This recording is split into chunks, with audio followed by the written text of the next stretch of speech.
Hello friends, આપણે છેલ્લે chapter number 6 કાર્ય ઉર્જા પાવર એ આપણે શરૂ કર્યું.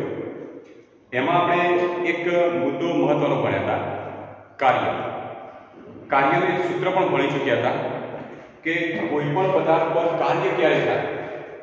કોઈ પણ પદાર્થ કાર્ય કરે છે એવું આપણે ક્યારે કહી શકીએ કે જ્યારે પદાર્થ પર બળ લાગતું હોય અને બળની અસર હેઠળ પદાર્થ સ્થાનાંતરિત થતો હોય તો એ પદાર્થ કાર્ય કરે છે એમ કહેવાશે. અને એના ઉપરથી આપણે કાર્યનું સૂત્ર ભણી ચૂક્યા હતા કે કાર્ય W બરાબર સદિશ F ડોટ સદિશ D. હવે બંને વચ્ચે ડોટ પ્રોડક્ટ કેમ આવ્યો એ સમજવા માટે આપણે બીજી થિયરી ભણ્યા હતા, અચળ બળ વડે થતું કાર્ય. અચળ બળ વડે થતું કાર્ય જેના ઉપરથી આપણે સૂત્ર મેળવ્યું હતું છેલ્લે W બરાબર, એમાં છેલ્લે સૂત્ર હતું W બરાબર F D cos θ. બરાબર.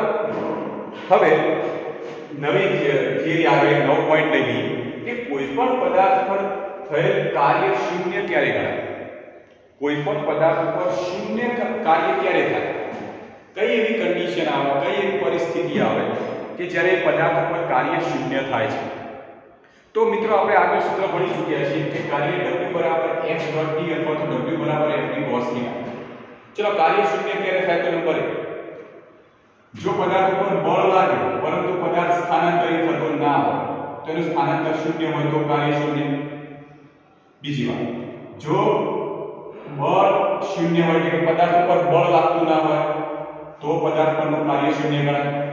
અને ત્રીજું, જો પદાર્થ પર લાગતું બળ અને સ્થાનાંતર લંબ હોય તો પદાર્થ પર થતું કાર્ય શૂન્ય ગણાય છે. તો આટલા પોઈન્ટો આપણે સમજ્યા હતા. તો આપણે એમાંથી એક પોઈન્ટ લઈએ કે પદાર્થ પર થયેલું કાર્ય શૂન્ય ક્યારે ગણાશે. તો નંબર 1 કે જો પદાર્થ પર લાગતું બળ શૂન્ય હોય તો,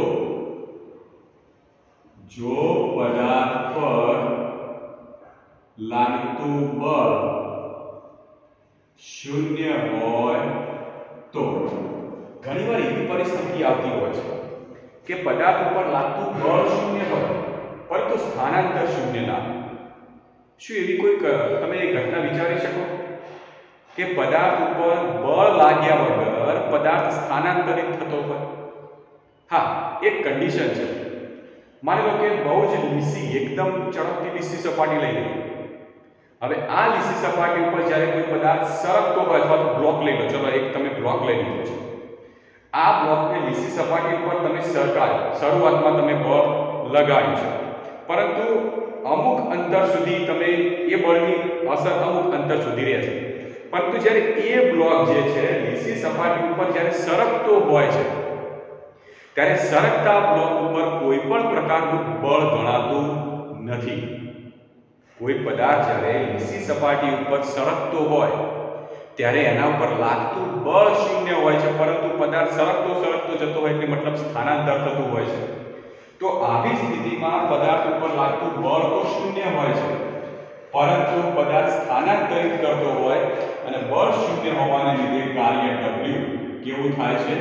શૂન્ય થશે. કાર્ય શૂન્ય થશે. કેમ? કારણ કે બળ F કેવું છે? 0 છે એટલા માટે.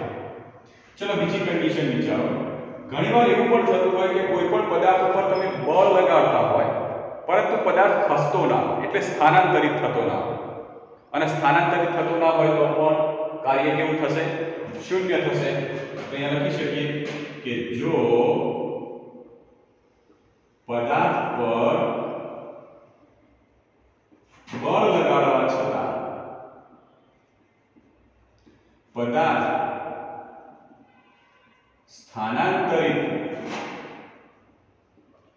થતો ન હોય તો. સ્થાનાંતરિત ના થાય. શું કોઈ ઉદાહરણ તમને ધ્યાનમાં આવે છે કે તમે બળ લગાડો છો પદાર્થ ઉપર પરંતુ પદાર્થ ખસતો જ નથી, હલતો જ નહીં જગ્યા ઉપરથી, મતલબ કે કાર્ય શૂન્ય છે? હા, દિવાલ છે. ચલો દિવાલનો તમે ધક્કો મારો, દિવાલનો જોરથી ધક્કો મારો, શું દિવાલ ખસી દૂર જશે? અથવા તો ખેંચી તો દિવાલ નજીક આવશે? ના. તો આનો મતલબ એવો છે કે અમુક પદાર્થો એવા છે કે જેના પર તમે બળ લગાડો છો તેમ છતાં એ પદાર્થનું સ્થાનાંતર થતું નથી. તો આવી સ્થિતિમાં આપણે કોઈ પણ પ્રકારનું કાર્ય કરેલું નથી એમ કહી શકીએ. તો આના માટે કહી શકો કે d બરાબર 0 હોય તો એટલે સ્થાનાંતર શૂન્ય હોય માટે કાર્ય પણ કેવું થઈ જાય છે? શૂન્ય થાય છે. બરાબર છે? તો બે કન્ડિશન તમને ખ્યાલ આવી. ચલો ત્રીજી કન્ડિશન વિચારીએ કે કઈ કન્ડિશનમાં પદાર્થ પર લાગતું કાર્ય પદાર્થનું કાર્ય શૂન્ય ગણાય. તો જો બળ અને સ્થાનાંતર બંને વચ્ચેનો ખૂણો જે થીટા છે એ 90 ડિગ્રીનો હોય એટલે કે બળ અને સ્થાનાંતર પરસ્પર લંબ હોય ત્યારે જો પદાર્થ પર લાગતું બળ એ સ્થાનાંતરને લંબ હોય તો કાર્ય કેવું કહેવાય? શૂન્ય. શું આવું તમને કોઈ ઘટના સમજવી છે? હશે કોઈ? ચલો જોઈએ. માની લો કે કોઈ પદાર્થ નિયમિત વર્તુળાકાર માર્ગે ગતિ કરે છે. નિયમિત ગતિનો મતલબ શું થશે? અચળ ઝડપ. કોઈ પદાર્થ વર્તુળાકાર માર્ગે નિયમિત ગતિ કરી રહ્યો છે આવી રીતે. હવે ખબર છે કે જ્યારે પદાર્થ ગતિ કરતો હોય ત્યારે આ ગતિ દરમિયાન તમે કોઈ પણ બિંદુ પાસે એનો પ્રવેગ લેશો તો પ્રવેગ હંમેશા કેન્દ્ર તરફ જતી દિશામાં એટલે કેન્દ્રગામી પ્રવેગ અને પ્રવેગ જે દિશામાં એ દિશામાં હોય છે બળ F. ઓકે.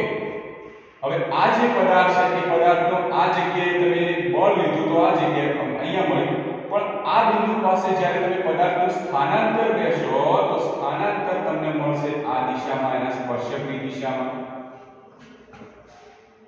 બરાબર? પદાર્થનું બળ લાગશે આ દિશામાં પણ પદાર્થ આમ જાય છે.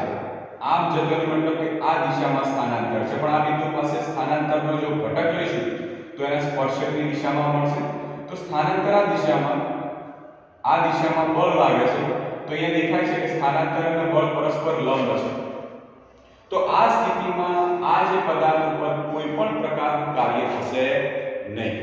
એટલે કે જો પદાર્થ નિયમિત રીતે વર્તુળાકાર માર્ગે ભ્રમણ કરતો હોય અચળ ઝડપથી તો એ પદાર્થ કાર્ય કરતો નથી તેમ કહેવાશે. ઓકે. તો ઉદાહરણો તમે લખી શકો. નિયમિત વર્તુળાકાર માર્ગે ગતિ કરતો પદાર્થ. બરાબર છે?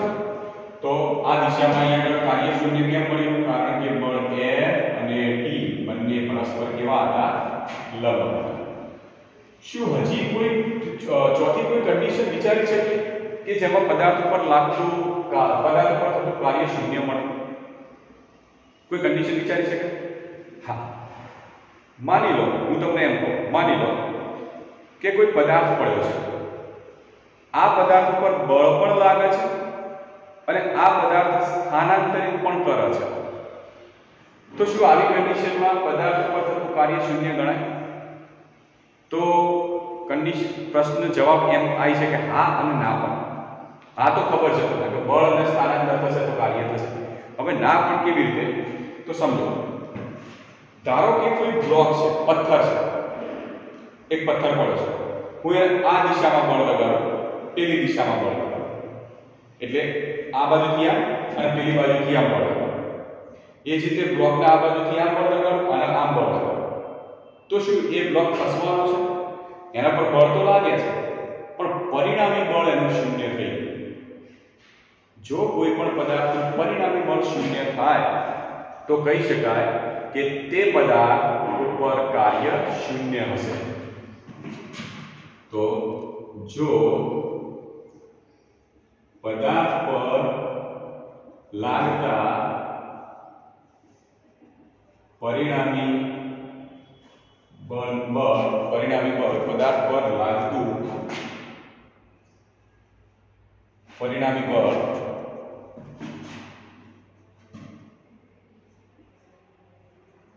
શૂન્ય હોય તો પદાર્થ પર થતું કાર્ય શૂન્ય મળે. જેમ કે આ બ્લોક છે, આ બ્લોકને હું આ દિશામાં F1 જેટલું બળ લગાડું છું, આ દિશામાં હું F2 જેટલું બળ લગાડું છું. કન્ડિશન શું છે? F1 બરાબર F2. બંનેના મૂલ્યો સમાન છે, પરંતુ બંનેની દિશા વિરુદ્ધ છે. તો શું આ બ્લોક સ્થાનાંતરિત થશે? નહીં થાય. બળ આગળ છે પણ સ્થાનાંતરિત થતો નથી. પરિણામે બળ જુઓ તો શૂન્ય થાય છે. માટે આ સ્થિતિમાં આપણે કહી શકીએ કે પદાર્થ પર થતું કાર્ય શૂન્ય છે. ક્લિયર? તો આપણે આ પોઈન્ટો જે કાર્ય પદાર્થ ઉપર જ્યારે કાર્ય થતું હોય છે તો કાર્યને લગતા કેટલાક મુદ્દાઓ મહત્વના આપણે સમજી ચૂક્યા. એના પછી એક નવી થિયરી છે, ચલ બળ વડે થતું કાર્ય. ચલ બળ એટલે કે અચળ બળ અને ચલ બળમાં શું ફરક? અચળ બળ એટલે એવું બળ કે જો પદાર્થની ગતિ દરમિયાન એનું મૂલ્ય અને દિશા બંને જો અચળ રહેતા હોય, મૂલ્ય અને દિશા બંને અચળ રહેતા હોય તો અચળ બળ વડે થતું કાર્ય કહેવાય. પણ ચલ બળ એટલે જો પદાર્થ ગતિ કરતો હોય એ દરમિયાન એના બળમાં સ્થાન કે સમય સાથે ફેરફાર થતો હોય. સમજ્યા? જેમ કે અહીંથી કોઈ પદાર્થ ગતિ કરી રહ્યો છે, જેમ જેમ સ્થાન બદલાઈ જાય છે એમ એમ જો પદાર્થનું બળ બદલાય, અથવા તો જેમ જેમ સમય પસાર થાય એમ એમ જો પદાર્થનું બળ બદલાય તો કહી શકાય આવું બળ ચલ બળ કહેવાશે. તો પહેલા તો પોઈન્ટ સમજીએ કે ચલ બળ એટલે શું. તો ચલ બળ એટલે જે બળ પદાર્થના સ્થાન અને સમય સાથે સ્થાન અને સમય અથવા સ્થાન અહીંયા પર અને મતલબ સ્થાન અથવા એટલે સ્થાનના લીધે પણ અથવા સમયના લીધે પણ અથવા તો સ્થાન અને સમયના લીધે પણ સાથે બદલાતું હોય તો તેવા બળને ચલ બળ કહે છે. જે બળ પદાર્થના સ્થાન અથવા સમય સાથે બદલાતું હોય તો તેવા બળને આપણે ચલ બળ કહીએ છીએ. બરાબર છે? ઓકે. તો ચલ બળની કેટલીક વિગત સમજવા માટે અહીં એક ગ્રાફ દોર્યો છે, બળ વિરુદ્ધ સ્થાનનો. ઓકે. હવે આ ગ્રાફ તમે જોશો તો તમને ખ્યાલ નહીં આવે કે કેવી રીતે દર્શાવેલો છે. આલેખ વાસ્તવમાં આવી રીતે દર્શાવેલો છે કે બળ F વિરુદ્ધ સ્થાન x આલેખ આમ છે. પરંતુ આ આલેખને ટૂંકા સ્થાનને ધ્યાનમાં રાખી અને બ્લોક બનાવી દીધા છે. આલેખ મળ્યો છે આવી રીતે. આનો મતલબ શું થાય કે આ બિંદુ પાસે તમે સ્થાન જુઓ અને બળ જુઓ, આ બિંદુ પાસે તમે સ્થાન જુઓ, બળ જુઓ, આ બિંદુ પાસે સ્થાન જુઓ, બળ જુઓ. તો બધા બિંદુ પાસે તમે સ્થાન અને બળ જોશો તો જેમ જેમ સ્થાનની કિંમત બદલાઈ જાય છે એમ એમ બળની કિંમત પણ બદલાય છે. આમાંથી આ ભાગનો પોર્શન હું કાઢી દઉં તો જો બ્લોક બની ગયા તો એવા બ્લોક બતાવ્યા છે. બરાબર? તો અહીંયા દેખાય છે કે શરૂઆતમાં એક સ્થાન લઈ લીધું છે આપણે xi, અંતિમ સ્થાન આપણે લઈ લીધું છે xf. તો શરૂઆતના સ્થાનથી લઈ અંતિમ સ્થાન દરમિયાનના અલગ અલગ સ્થાનમાં એટલે કે દરમિયાનના ડેલ્ટા x જેટલા સ્થાનાંતર દરમિયાન પદાર્થના બળમાં પણ ફેરફાર થાય છે. આ જગ્યાએ જે બળ હતું એના કરતાં xf ઉપર પહોંચીએ છીએ ત્યારે બળ બદલાઈ જાય છે. તો પદાર્થના સ્થાન સાથે પદાર્થના બળમાં ફેરફાર થાય છે. માટે આ બળને આપણે ચલ બળ કહી શકીએ. હવે ચલ બળ માટે થતા કાર્યનું મારે સૂત્ર મેળવવું છે. ચલ બળથી જે કાર્ય થાય છે એનું સૂત્ર શું થાય? કાર્યનું તો એક જ સૂત્ર છે, બળ ગુણ્યા સ્થાનાંતર. પણ જ્યારે ચલ બળ લાગુ પડતું હોય ત્યારે સૂત્ર શું થશે? ચેક કરો. અહીંયા જે મેં બ્લોક બતાવ્યા છે એ બ્લોક વાસ્તવમાં શું છે? તો બ્લોક એટલે આટલા ભાગ વડે ઘેરાતું ક્ષેત્રફળ. આટલો એક બ્લોક તો એના વડે એટલે કે ટૂંકમાં ડેલ્ટા x, ધારો કે તમે xi ઉપર છો અત્યારે, xi થી તમે ડેલ્ટા x જેટલું સૂક્ષ્મ સ્થાનાંતર કરાય. આ સૂક્ષ્મ સ્થાનાંતર દરમિયાન તમે આ જગ્યાએથી આ જગ્યા ઉપર પહોંચી ગયા. પહેલા હતા xi ઉપર, ડેલ્ટા x જેટલું સૂક્ષ્મ સ્થાનાંતર કરાયું પછી આ જગ્યાએ, તો xi થી ડેલ્ટા x જેટલા સૂક્ષ્મ સ્થાનાંતર દરમિયાન વડે ઘેરાતું જે ક્ષેત્રફળ છે એ ક્ષેત્રફળ તમને શું આપશે? તો એ તમને આપશે બળ અને સ્થાનાંતરનો ગુણાકાર, એટલે કે કાર્ય તમને આપશે. આ ક્ષેત્રફળનો મતલબ શું? હું એમ કહું છું, આરે આવી રીતે દોરું છું, સમજી લેજો. ધારો કે હું પહેલા આ જગ્યા ઉપર હતો, એ નંબરના બિંદુ પાસે, ઓકે આપણે x નંબરનું બિંદુ કહીએ, અને એ પોઈન્ટ આ જગ્યાએ. ધારો કે અમુક સમય હું આ જગ્યાએ y સ્થાન ઉપર પહોંચ્યો, તો હવે x થી y સુધી પહોંચ્યો, તો એ દરમિયાન ધારો કે હું ક્ષેત્રફળ વાળો ભાગ લઈ લઉં, તો આ ક્ષેત્રફળ વાળો ભાગ એ વાસ્તવમાં શું દર્શાવશે? તો આલેખ મેં દોર્યો છે fx વિરુદ્ધ x નો, એટલે કે સ્થાનનો, અથવા તો fx વિરુદ્ધ t લઈ લો. ચલો કોઈ અલગ જ ઉદાહરણ લઉં છું. મેં આલેખ દોર્યો છે બળ વિરુદ્ધ સમય, બરાબર. હવે શરૂઆતમાં હું x સ્થાન ઉપર હતો, પછી હું y સ્થાન ઉપર પહોંચ્યો, તો x અને y વડે ઘેરાતું ક્ષેત્રફળ મેં દર્શાવ્યું. હવે આ ક્ષેત્રફળ એ મને શું દર્શાવશે, શું આપશે? તો ક્ષેત્રફળ એટલે થાય લંબાઈ ગુણ્યા પહોળાઈ. લંબાઈ એટલે x અક્ષની દિશામાંનું મૂલ્ય જે સમય છે, તો t. પહોળાઈ એટલે y અક્ષની દિશામાંનું મૂલ્ય જે છે બળ, તો f * t. ઓકે, તો આ જે આટલા ભાગ વડે ઘેરાતું ક્ષેત્રફળ મને બળ અને સમયનો ગુણાકાર આપશે. એવી જ રીતે હું xi સ્થાન ઉપર છું, ત્યાંથી ડેલ્ટા x જેટલું સ્થાનાંતર કરું, તો એ દરમિયાન આ ઘેરાતું ક્ષેત્રફળ એ લંબાઈ એટલે x, પહોળાઈ એટલે f, તો f અને x નો ગુણાકાર એ મને આટલા ભાગ વડે ઘેરાતું ક્ષેત્રફળ આપશે. પણ આ ગુણાકારને તો તમે શું કહો છો? કાર્ય. જો બળ ગુણ્યા સ્થાનાંતર, બળ ગુણ્યા સ્થાનાંતર જેને કાર્ય કહીએ છીએ. આનો મતલબ આપણે આ આલેખમાં ડેલ્ટા x જેટલા સૂક્ષ્મ ગાળાઓ દરમિયાન ઘેરાતું ક્ષેત્રફળ મેળવી લીધું, અને આ ક્ષેત્રફળ એટલે તો વાસ્તવમાં કાર્ય. મતલબ કે ડેલ્ટા x જેટલા સૂક્ષ્મ ગાળા દરમિયાન હું કાર્ય મેળવી લીધું, અને આ બધા કાર્યોનો જો હું સરવાળો કરું, તો xi થી xf દરમિયાન થતું કુલ કાર્ય મને મળી જાય. બરાબર છે? તો મારે શોધવું છે શરૂઆતના સ્થાનથી અંતિમ સ્થાન સુધીનું કુલ કાર્ય, કે અહીં fx વિરુદ્ધ x નો આલેખ દર્શાવે છે. બીજો પોઈન્ટ, આ આલેખ વડે ઘેરાતું ક્ષેત્રફળ એ તે બિંદુ પાસે થતું કાર્ય દર્શાવે છે. ઓકે, તો જો ડેલ્ટા x જેટલું સૂક્ષ્મ સ્થાનાંતર કરાવીએ, તો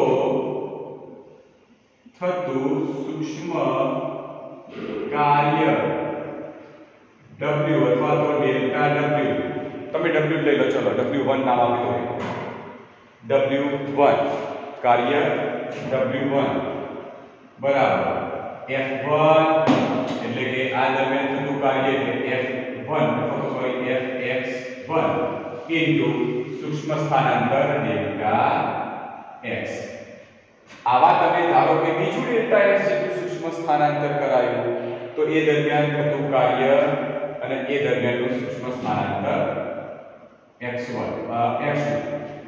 બરાબર. તો આ બધા સૂક્ષ્મ સ્થાનાંતર કરાવો છો, તો એ દરમિયાન જે થતું કાર્ય એ બધા કાર્યનો જો હું સરવાળો કરું, તો મને xi થી xf દરમિયાન થતું કુલ કાર્ય એટલે આ આલેખ વડે થતું કુલ કાર્ય મને મળી જશે. તો આલેખ વડે થતું કુલ કાર્ય મારે મેળવવું છે, તો એક કામ કરીએ x ડેલ્ટા x જેટલા અચળ સ્થાન લઈ લઈએ અને બળ પણ અચળ અહીંયા આગળ બળની કિંમત આપણે કોન્સ્ટન્ટ રાખીએ. ઓકે, તો અહીંયા આગળ લખીએ કે ચલ બળ વડે થતું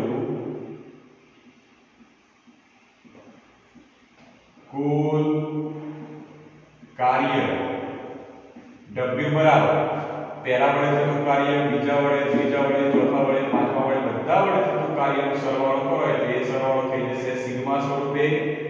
તો sigma fx delta x.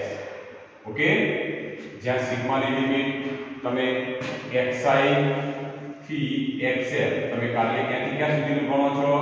xi થી xl સુધી. હવે આપણે એક કામ કરીએ કે આ જે ડેલ્ટા x જેટલા સૂક્ષ્મ ગાળાઓ પાડ્યા એ સૂક્ષ્મ ગાળાઓ હજી સૂક્ષ્મ કરી દો. એટલે જે સ્થાનાંતર ડેલ્ટા x છે એની કિંમત હજી સૂક્ષ્મ કરીએ. જો ડેલ્ટા x બહુ સૂક્ષ્મ હોય તો ડેલ્ટા x જો બહુ સૂક્ષ્મ હોય તો આ જે સ્થાનાંતરનો જે ઘટક પડ્યો ડેલ્ટા x જો બહુ સૂક્ષ્મ લેલો તો આવી સ્થિતિમાં કાર્યનું જે સૂત્ર છે ત્યાં લિમિટ આવી જશે. તો w બરાબર limit delta x tends to 0 sigma xi થી xl fx ડેલ્ટા x. હવે જ્યારે તમે લિમિટ લગાડી દો છો ત્યારે સિગ્મા થઈ જાય સંકલન xi થી xl અને આ જે સૂત્ર છે fx ડેલ્ટા થઈ જશે d માં dx. તો આ જે સૂત્ર મળ્યું એ સૂત્ર કોનું છે? ચલ બળ વડે થતા કાર્યનું સૂત્ર મળ્યું. તો ચલ બળ વડે થતું કાર્ય જો મેળવવું હોય તો આ સૂત્રની મદદથી આપણે મેળવી શકીએ છીએ. બરાબર છે? ત્યારબાદ હવે એક પરિમાણમાં ગતિ કરતા પદાર્થ પર ચલ બળ માટેનો કાર્ય ઊર્જા પ્રમેય. એક પરિમાણમાં જ્યારે કોઈ પદાર્થ ગતિ કરતો હોય તો એના માટેનો ચલ બળ જ્યારે એના પર લાગતું હોય તો કાર્ય ઊર્જા પ્રમેય શું થશે એ જ રીતે નવી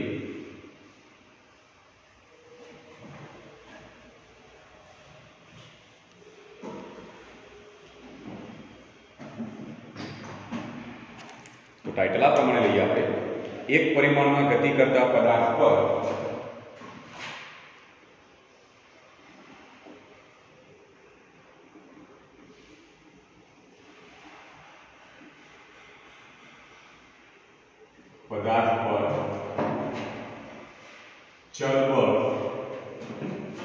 ચલ બળ માટેનો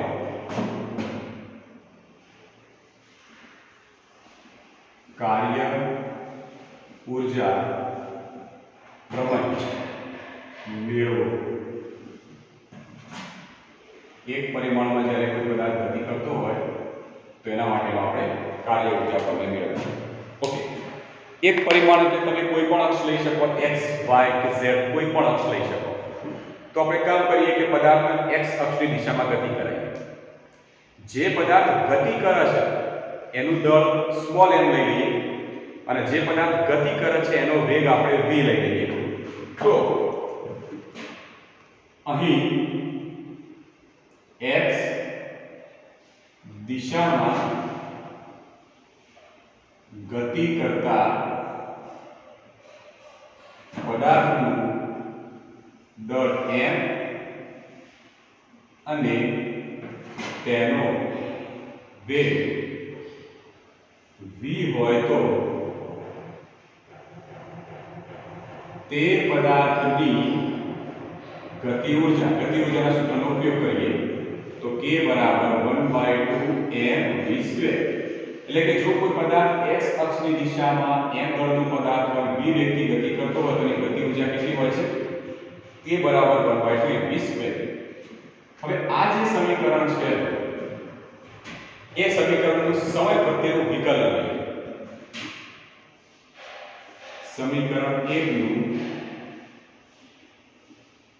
સમય પ્રત્યે વિકલન કરતા.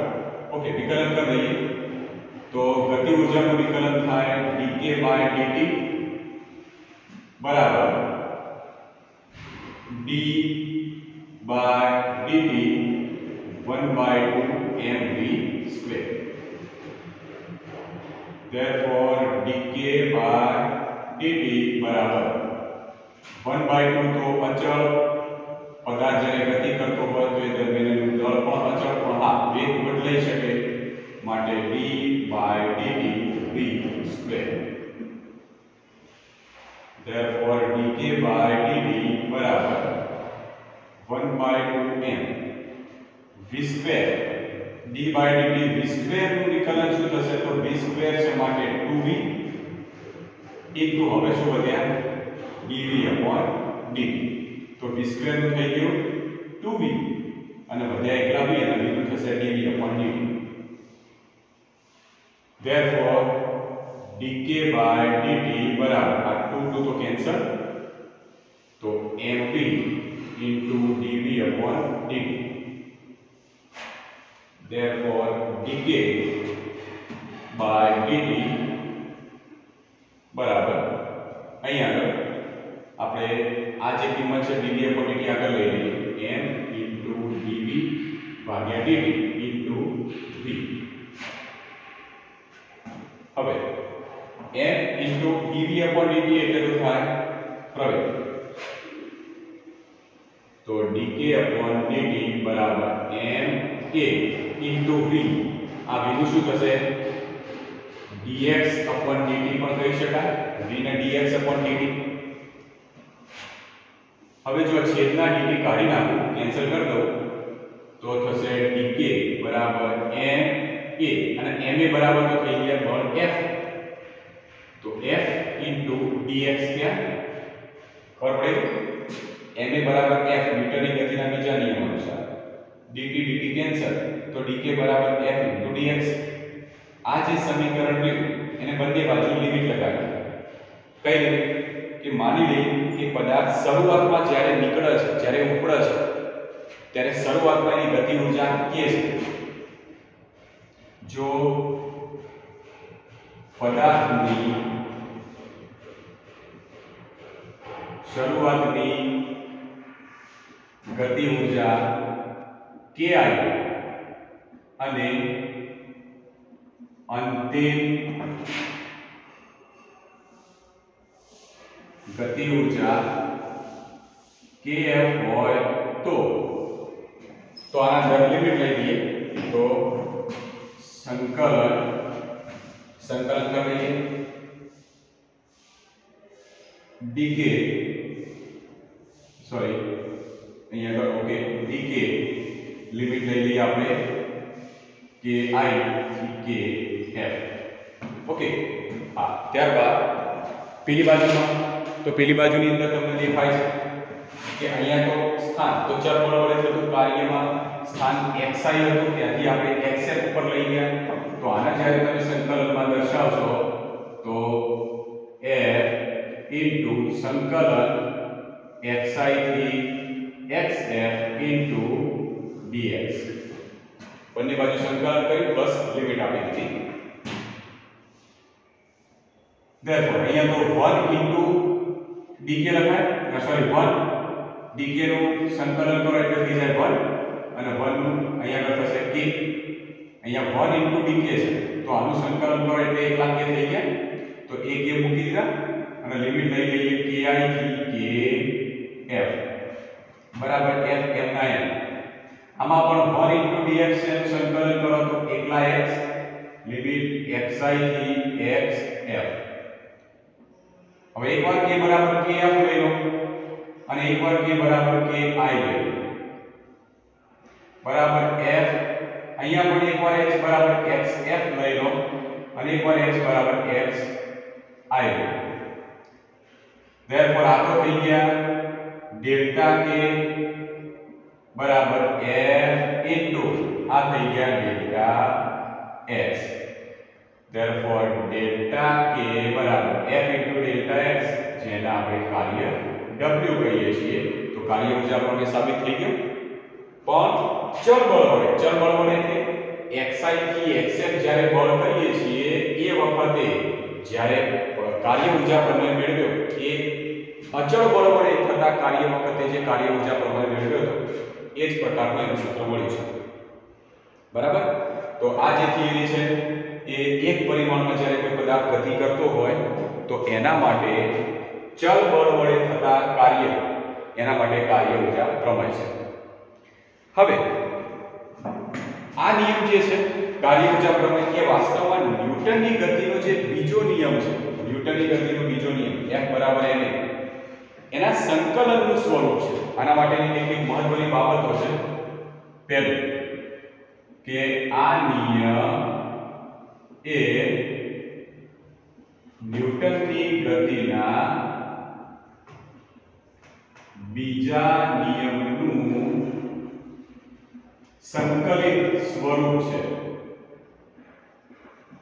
જેમ ન્યૂટનની ગતિનો બીજો નિયમ સદિશ માટે વપરાય છે એમ કાર્ય ઊર્જા પ્રમેય એ અદિશ માટે વપરાય છે. ન્યૂટનની ગતિનો બીજો નિયમ એ સદિશ નિયમ છે જ્યારે કાર્ય ઊર્જા પ્રમેય એ અદિશ નિયમ છે. ઓકે, તો આ બાબતો મહત્વની એના પરથી ફલિત થાય છે. માની લો કે આ જે સૂત્ર છે ડેલ્ટા k બરાબર w આ એ સૂત્ર આપણને મળ્યું છે. આ સૂત્રમાં ધારો કે જો હું કાર્ય w બરાબર 0 લઈ લઉં તો કાર્ય w બરાબર 0 હોય તો તમને દેખાય છે કે જો w બરાબર 0 તો એનો મતલબ શું? ડેલ્ટા k બરાબર પણ 0 અને ડેલ્ટા k બરાબર 0 નો મતલબ શું થાય? ગતિ ઊર્જા k કેવી રહે? અચળ. એનો ફેરફાર શૂન્ય છે. એનો મતલબ એક સ્થાન ઉપર તમે જ્યારે ગતિ ઊર્જા માપી અને બીજા સ્થાન ઉપર તમે જ્યારે ગતિ ઊર્જા માપો છો તો બંનેની કિંમત જો એક સમાન હોય તો એનો ફેરફાર શૂન્ય થાય. તો કાર્ય શૂન્ય હોય તો ગતિ ઊર્જાનો ફેરફાર શૂન્ય થાય અને આવી સ્થિતિમાં જે ગતિ ઊર્જા મળશે એ કેવી મળશે? અચળ મળશે. તો એક પ્રશ્ન હાસ્યમાં લખી દેજો ટૂંકા પ્રશ્ન તરીકે. અલગ રીતે લખાવ છું કે જો પદાર્થની ગતિ ઊર્જા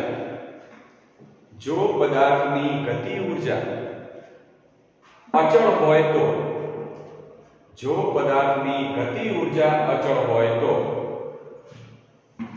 તો પદાર્થ કોઈ કાર્ય કરશે નહીં. કારણ કે ગતિ ઊર્જા k અચળ છે માટે એનો ફેરફાર શૂન્ય, માટે કાર્ય પણ કેવું થશે? શૂન્ય થશે. બરાબર છે. તો આટલા મહત્વના મુદ્દાઓ આપણે આજના થિયરીમાં સમજ્યા છીએ. સરસ મજાની થિયરી છે, પરીક્ષાની અંદર પૂછાવાની શક્યતા રહેશે.